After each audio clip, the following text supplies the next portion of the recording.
You see, we don't realize, but all societies, all cultures, all religions somehow manage to, carry some baggage of superstition. This is inevitable. It's a human failing. I feel a human limitation. I'll give you a funny example to start with.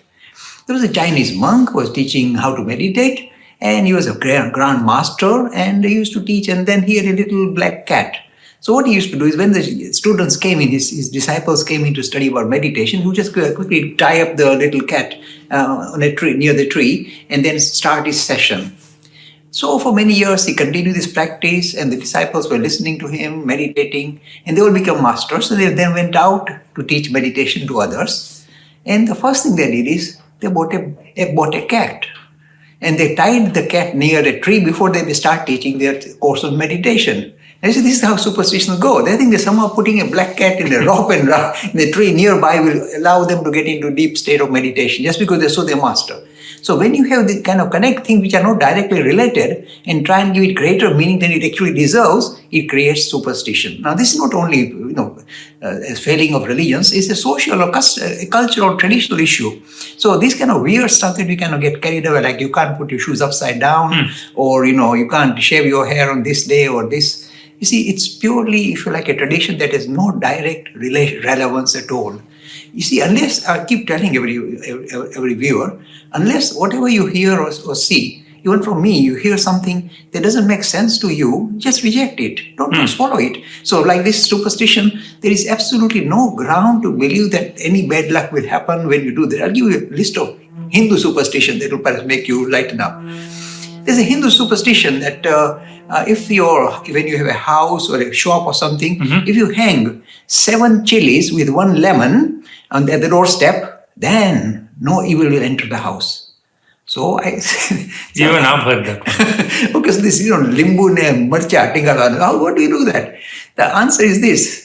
This very weird belief, there is something called Alakshmi. Just as you've got Lakshmi ji who brings prosperity and goodness, there is Alakshmi, means a negative Lakshmi, who will enter your house and demolish you. But if you kind of hang this thing at your doorstep, then this Alakshmi loves this kind of sour and chili stuff. So she'll devour it, feel comfortable and go away. Won't enter your house. So that's to keep her happy and make her go away. Now you see, there are a lot of Indian ladies who are perhaps very keen on, chilies with sour, with lemon and so on. So they will also, oh dear, are we all Lakshmi? Be careful.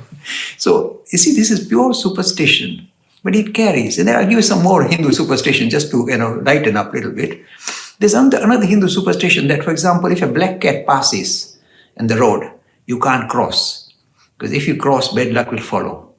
And so what they do is they wait for somebody else to pass that route of the black cat. So the bad luck will hit him and you are saved and you can go along. This is a weird thing. And when you say, this is not a Hindu thing.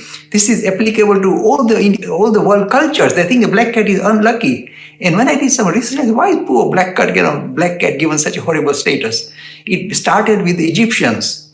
There was a weird theory in Egypt, ancient Egypt, that a black cat is the sign of the devil, evil. So that is how it started, and the whole world began to link up with the idea of black cat is inauspicious. So you mustn't cross the road when you see a black cat passing by. So you can see that there is no rational reason behind it. So whenever you come across it, for example, another superstition is if you break glass, it's 7 years of bad luck.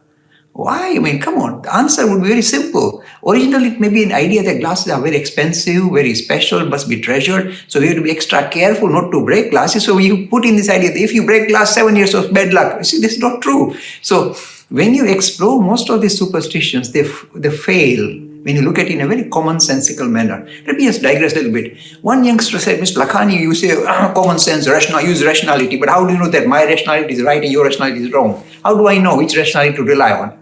You see, they think that rationality is a subjective thing. It's not subjective. You'll be surprised. As soon as we see this world, the way the whole world is connected up is something called rationality that links up all the objects and events. There's something that we already possess. And that is a universal phenomenon. It's not subjective. It's not that, my rationality is weaker than your rationality. If your rationality is kind of struggling, nothing to worry about. You get over it and you can subscribe to the same rationality that is universal. So just use your rationality, even though it may be faulty, so be it, but just follow through your rationality to make sense of all these ideas of superstition. And why is it so dangerous? You see, we hear horrible stories, horror stories. Why? People subscribing to superstition make life hell for their family members. Like this young lady, is making life hell for them, saying, oh, you can't do this, you can't shave, you can't use oil on this day and this day. If you look at the background to it, there is no rational understanding of why it should be so. So if it doesn't agree with your rationality, with your common sense, I would simply say, avoid it. Don't get caught up by it. Other people may want to follow it. Good luck to them, but you must rise above it.